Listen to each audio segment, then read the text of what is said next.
অনির্দিষ্টকালের জন্য মোবাইল দোকান বন্ধ, কিন্তু আমার অনেক খারাপ লাগছে যে ভাবছিলাম নতুন ফোন নিব। আমার ভাগ্য যে এত খারাপ এটা জানতাম না, আজকেই জানলাম। আজকে সকালে কিন্তু আমাদের বাসায় অনেক মেহমান চলে এসেছে। তো এখানে দেখতে পাচ্ছেন আমার কাজিন আর আমার কাজিনের বাবু সবাই আমাদের বাসায় আজকে চলে এসেছে। আর এখানে কিন্তু আমার আম্মা, আমার মামি বসে আছে, পাশে আমার ভাই আছে। আর এখানে আমি আমার বোনকে নিয়ে একটু ভিডিও করে নিচ্ছি। আমার বোনেরও যেহেতু একটি চ্যানেল আছে, তাই আমরা দুই বোন মিলেই ব্লগিং ভিডিও টুকটাক করার চেষ্টা করছি। হাই এভরিওয়ান, আসসালামু আলাইকুম। সবাই কেমন আছেন? আল্লাহর রহমতে আমরা তো ভালো আছি।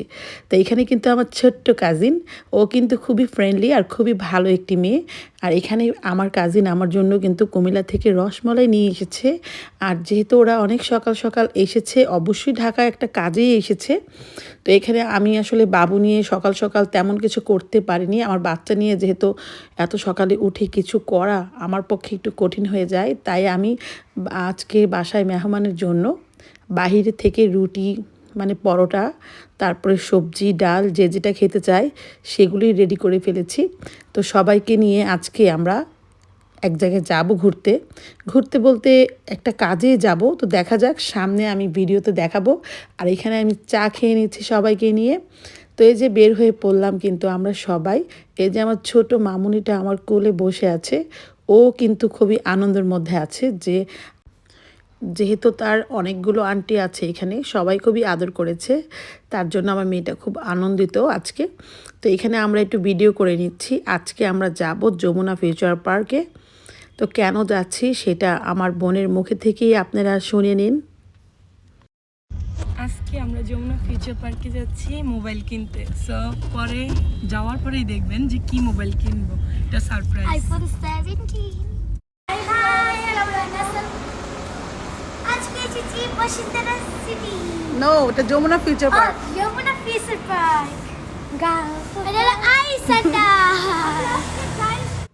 সকাল সকাল যমুনাতে এসে তো অনেক ভালো লাগছে, যেহেতু এখনও অনেক মানুষজন কম, তাই খুব ভালো লাগছিল। আর এখানে কিন্তু একটু মনটা খারাপ হয়ে গেছে, যেহেতু আমার বোন আইফোন 70 প্রো ম্যাক্স কিনতে এসেছিল ঢাকাতে কুমিল্লা থেকে, কিন্তু জানতামই না যে আজকে ওনাদের ধর্মঘট চলছে, তাই আই সেন্টার বন্ধ ছিল। আসলে অফিসিয়াল এবং আনঅফিসিয়ালের মধ্যে একটু প্রবলেম চলছিল, তার জন্য মোবাইলে যত দোকান আছে পুরো বাংলাদেশের মধ্যে কিন্তু বন্ধ। তো ওনাদের যেহেতু ধর্মঘট চলছে, তাই মনটা একটু খারাপ হয়ে গেল। আমরা তো আসলে আগে থেকে জানতাম না যে আজকেই বন্ধ থাকবে, সেটা গতকালেই বন্ধ হয়েছিল। আর দুদিন আগে আসলে হয়তো বা ফোনটা কেনা হয়ে যেত। যেহেতু আমার বোন কুমিল্লা থেকে এসেছে, একটু দূরে থেকেই এসেছে, তার জন্যই মনটা খারাপ হয়েছে। তো যাই হোক, তার জন্য তো আর হাল ছেড়ে দিলে হবে না। তা আমার বোনকে বলেছি, তুমি আবার নেক্সট উইকে চলে আসো ঢাকাতে, তো আমরা আবার যাব, তখন কেনা হবে ইনশাল্লাহ। তো যাই হোক, সারামণি তো আসলে খুবই আনন্দ পাচ্ছে। সারামণি সবার সাথে ঘুরতে আসলে খুব আনন্দ করে।